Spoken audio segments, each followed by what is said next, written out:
তো আসসালামু আলাইকুম। আমি মোহাম্মদ জাহিদ হাসান মারুফ।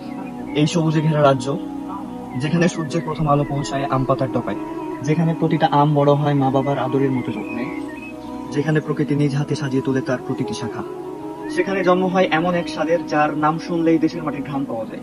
হ্যাঁ, ঠিক ধরেছেন, সে আমের রাজধানী চাঁপাইনবাবগঞ্জ থেকে আমি মোহাম্মদ জাহিদ হাসান মারুফ আপনাদের সামনে হাজির হয়েছি চাঁপাইনবাবগঞ্জের বিখ্যাত হিমসাগর ও ল্যাংড়া আম নিয়ে।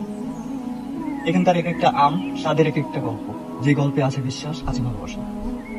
শুধুমাত্র আমরা দিচ্ছি আমাদের নিজ বাগান থেকে একদম 100% বিশুদ্ধ খাঁটি আম। আমাদের নিজস্ব বাগানের আম হওয়ার সুবাদে এখানে আপনাদের কোয়ালিটি নিয়ে কোনো চিন্তা করতে হবে না ইনশাআল্লাহ। কোনো কেমিক্যাল নয়, নেই কোনো প্রিজারভেটিভ, শুধু আছে মাটি, মমতা আর মেহনতের ফল। এই ঈদে আপনি যেখানে থাকুন না কেন, চাপাইয়ের স্বাদ পৌঁছে যাবে আপনার দরজায়। এক করা হবে ভালোবাসায়, ডেলিভারি হবে আশ্রয়। সুপ্রিয় ক্রেতাগণ, আমরা শুধু আম বিক্রি করি না, আমরা আপনাদের কাছে পৌঁছে দিই এক টুকরো চাঁপাইনবাবগঞ্জ। এটাই আমাদের গল্প, এটাই দ্য সিটি অফ ম্যাঙ্গো। স্বাদে মুগ্ধতা, আস্থায় দ্য সিটি অফ ম্যাঙ্গো।